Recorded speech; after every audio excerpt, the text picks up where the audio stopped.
Okay, now that we have seen the algorithm, let's see how we can trace that algorithm and see how it produces a minimum spanning tree out of a given graph. So I'm going to draw a graph now. Okay, so this is our graph for today. Okay, and we're going to apply Prim's algorithm on this, and we are going to produce a minimum spanning tree out of it. Okay, so the minimum spanning tree that Prim's algorithm produces, I'm going to draw it over here. MST stands for minimum spanning tree. Okay, so the very nature of Prim's algorithm requires you to provide the vertex that is not inside the tree during any of the iterations. So any vertex that is outside of the tree, you need to provide it with information related to the vertex that it connects to within the tree and its minimum weight edge, right? So the way we are going to represent that is we are going to say U, which stands for a vertex which is outside of the tree, connecting to a vertex within the tree V with a weight of E of the connecting edge. This is how we're going to represent. For any vertex that does not directly connect to a vertex within the tree, we don't know how it's going to come into the minimum spanning tree, right? So we just say dash for the vertex and we assign a weight of infinity to the edge. Okay, so this is going to be our notation for the trace for that algorithm, right? Now we start with dividing our vertices across three columns, right? So you have tree vertices. So these are the vertices that will end up in the minimum spanning tree. Then we have the fringe vertices, right? So fringe vertices are the vertices that are directly connected to the vertices that are already there in the tree. And then we will have unseen vertices. Okay, these vertices are not reachable from the vertices in the tree, not directly reachable. So, okay, let's start. So we start this algorithm by picking out a random node in the graph. Cool. So let's say I pick out A.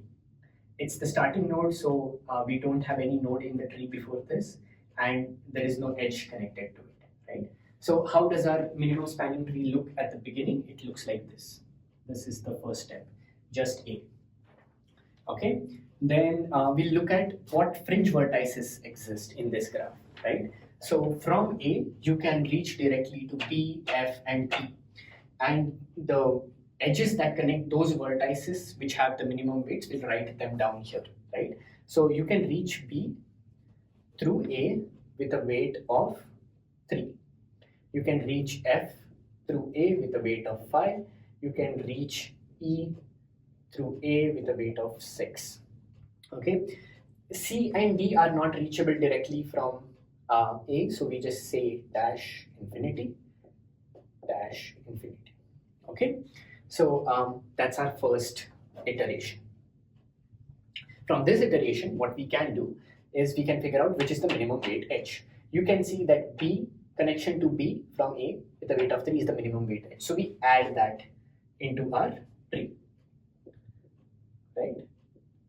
So how does our tree look now? The tree looks like this. Okay. Now that we have added 2 vertices within the tree, our fringe vertices will change. Okay. So let's go one by one. So C, you can reach C from B with a weight of 1. Okay. You can reach D from nowhere. So D is still in unseen vertices. Okay.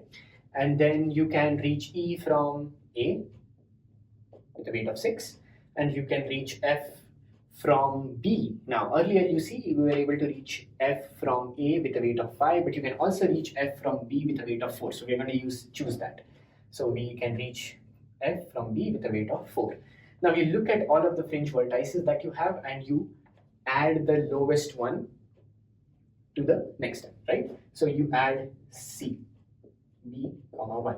So our minimum spanning tree now iteratively becomes this. This is our minimum span. So not the minimum spanning tree, sorry. The spanning tree becomes like this, right? What we get at the end of it will be the minimum spanning tree. So yeah, so we have ABC, right? Now in the third iteration, what do?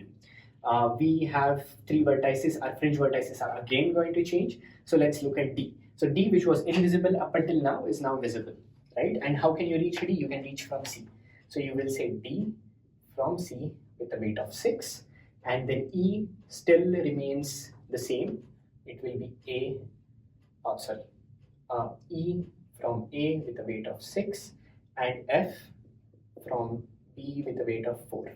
Okay, and there are no more unseen vertices, so that's blank. Now out of this, you choose the lowest one again, which would be F, B, 4, right? So you can add F to the minimum spanning tree. You keep doing this. Now the new fringe vertices are, you have A, B, C, F. So let's look at D. D you can reach from F with a weight of 5. It's changed, notice that it's changed. And then you can reach E from F with a weight of 2. Again, that's changed, right? And that's all. So those are the 2 vertices in the fringe, nothing in the unseen again. So in this step, you add E, right? So you add E, F, 2, and that changes your spanning tree again. And this is the tree that you're left with. Now the only vertex left is D. How do you approach D? You have to approach D through these 3 options. You can only approach through F, which is the lowest one, right? So those are the fringe vertices, and that gets added. F5, right? So nothing here, nothing here, nothing here. And then you get your D with a weight of 5. So now what you see here is the minimum spanning tree that we generated out of this graph, okay? And you can try it out with multiple different edges, and you will find that the total sum of the edges always comes out to be the lowest for this one, right? So the edge weight is 4, 4, 8, 10, and 15. 15 is the total weight. You cannot go beyond this.